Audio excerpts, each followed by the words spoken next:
Hello everyone, দেখো রঞ্জিত চ্যাটার্জি এই Facebook page বা প্রোফাইলটা আজকে তোমাদের সাথে শেয়ার করছি।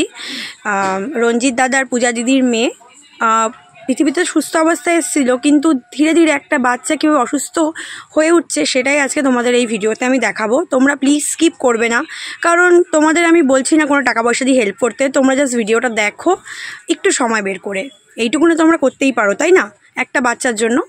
তো দিদির জাস্ট ফেসবুক পেজটা একটু তোমরা ফলো করে দিও, আর কিছু করতে হবে না। আর পুরো ভিডিওটা দেখো একটা বাচ্চার কি হতে পারে, মানে একটা বাচ্চা, একটা সুস্থ বাচ্চা কি করে দিনে দিনে অসুস্থ হয়ে যাচ্ছে, সেই ভিডিওটাই কিন্তু ওর বাবা তোমাদেরকে আজকে শেয়ার করবে। তো দিদিভাইরা আমাকে রিকোয়েস্ট করেছে, মানে দিদিভাই আর তার হাজব্যান্ড, যে ভিডিওটা শেয়ার করতে, তাই আমি তোমাদের শেয়ার করলাম। দিদিভাই আমার ভিডিও দেখে, তো বলো দিদিভাই তুমি প্লিজ আমার হেল্প করো। তো এইটুকুনি তো হেল্প আমরা করতে পারি, বা আমরা বাচ্চাটার মুখের দিকে তাকিয়ে, দিদিভাইয়ের মুখের দিকে তাকিয়ে একটু আমরা ভিডিওটা লাইক কমেন্ট শেয়ার করে ছড়িতে পারি, যাতে অনেকের কাছে যায়, দিদিভাইয়ের পেজটা একটু গ্রো করে, দিদিভাই একটু আর্নিং করতে পারে, বাচ্চাটা যেটা যে অসুস্থ বাচ্চাটা, তার জন্য একটু হেল্প হতে পারে। বুঝতেই পারছো, আর্নিং করলে তো হেল্প হবেই। তো তোমার টাকা পয়সা দিয়ে হেল্প না করলেও লাইক কমেন্ট শেয়ার করে বাচ্চাটার পাশে থাকার চেষ্টা করো, ভিডিওটা স্কিপ না করে দেখো, তাহলে দিদিভাইয়ের অনেকটাই উপকার হবে। তো বাচ্চাটার কী হয়েছে শুনে নাও তোমরা। সবাই কেমন আছো? অনেকদিন পর আজকে একটা ঘটনা তোমার সাথে শেয়ার করব। এই আমার মাম্মামকে দেখতে পাচ্ছ। এই মাম্মামের ছোটোবেলা থেকেই একটা ডেভেলপমেন্ট ডিলে একটা সমস্যা ছিল, যে ডাক্তার বলছিল, তখন বলেছিল যে ওর যেহেতু বার্থ ওয়েটটা কম ছিল, তার জন্য ওর সমস্ত অ্যাক্টিভিটি লেটে হচ্ছে। তো আমরা সেটাই ধরেছিলাম, ঠিক আছে অসুবিধা কিছু নেই, হয়তো লেটে হচ্ছে, হোক, লেটে হলেও যদি হয় আমার তো কোনো সমস্যা নেই। অনেক বাচ্চা হয় কি সঠিক সময় হয়, আমার বাচ্চার ক্ষেত্রে সেক্ষেত্রে হয়তো 1 মাস বা 2 মাস লেট হবে, তাতে আমার কোনো সমস্যা নেই। সেই হিসাবেই আমরা খুব আনন্দেই ছিলাম।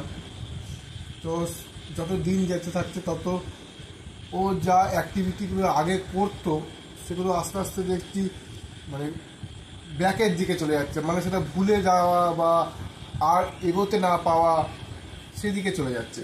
তো তখন ব্যাপারটা নিয়ে একটু চিন্তা হয়। তো তখন ভাবলাম যে একবার ডাক্তারের সাথে কথা বলি আবার বিষয়টা নিয়ে। যখন এই বিষয়টা নিয়ে কথা বলা হলো, তখন ডক্টর উনি কিছু টেস্ট করতে দিয়েছিলেন। টেস্টগুলো করা হয়েছে, তার মধ্যে একটা ব্লাড টেস্ট ছিল, মাথার এমআরআই ছিল, আর একটা জেনেটিক টেস্ট ছিল। তো মাথার এমআরআই তো একটু সমস্যা ছিল, যেটাতে জন্মের সময় কিছু অক্সিজেনের ডেফিসিয়েন্সির জন্য কিছু সেল ড্যামেজ হয়েছে, ডাক্তাররা রিপোর্টে পেয়েছেন। আর তার সাথে সাথে যেটা মেজর প্রবলেম, যেটা আমরা পরে জানতে পেরেছি, জেনেটিক প্রবলেম। তো ওর একটা জেনেটিক প্রবলেম ধরা গেছে, সেটা আমি ব্যাঙ্গালোরে যখন গেছিলাম, ব্যাঙ্গালোরের ডাক্তারের কাছে ওই জেনেটিক টেস্টের রিপোর্টটা নিয়ে যাওয়াতে ওনারা দেখে বলে যে ওর একটা জেনেটিক সমস্যা আছে, যেটার নাম হচ্ছে নিয়েমেন পিক ডিজিজ টাইপ সি, যেইটার কারণে ওর এই সমস্যাগুলো বলতে হাঁটতে না পারা, কথা বলতে না পারা, বা এই যে উইকনেস, বা যেই জিনিসগুলো আগে জানতো সেগুলো আস্তে আস্তে ভুলে যাচ্ছে, এই সমস্ত কিছু আরও অনেক কিছু প্রবলেম হয় বা হবে, এই কিছুটা হয়তো হতেও পারে, যে স্ক্রিন বড় হয়ে যাওয়া, এই সমস্ত প্রবলেমগুলো সব ওখান থেকেই আসছে। এবার ইন ফিউচার আরও এই প্রবলেমগুলো আসতে পারে। তো সেটা কী হবে, কতটা এগোবে, কতটা আমরা ওর সাথে লড়াই করতে পারবো, সেটা ভগবান ঈশ্বর তিনিই জানেন। তো এটা ওনাদের ভাষায় এটা হচ্ছে নন ট্রিটেবল, এটার কোনো ট্রিটমেন্ট নেই, এটা এখনও পর্যন্ত কোনো ট্রিটমেন্ট বেরোয়নি বা ট্রিটমেন্ট আসেনি। আর যেটা করতে পারা যেতে পারে সেটা হচ্ছে একটা সাপ্লিমেন্টারি কিছু মেডিসিন, যেটা অলরেডি আমরা চালাচ্ছি।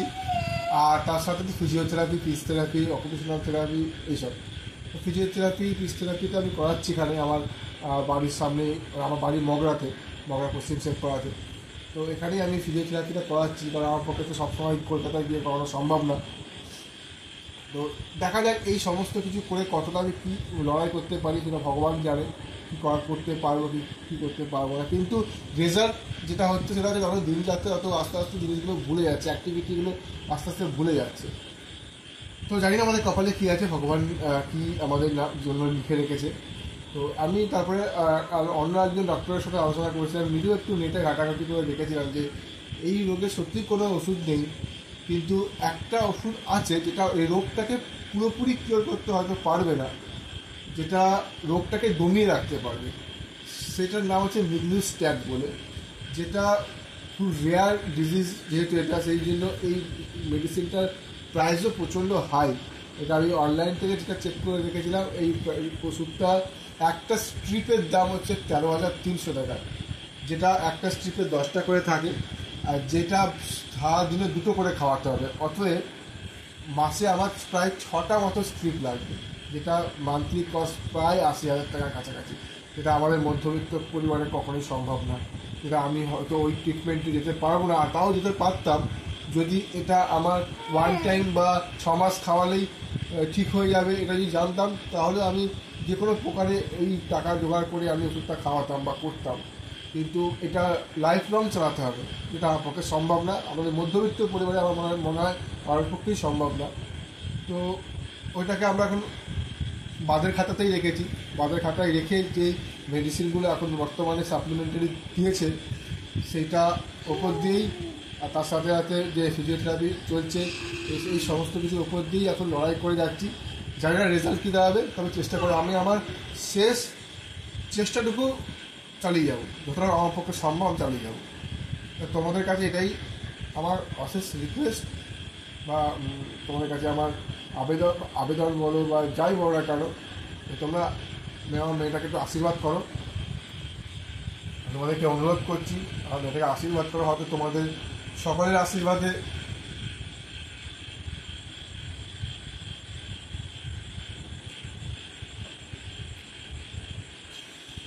হয়তো আমি কিন্তু ভালো রেজাল্ট পাবো। Thank you.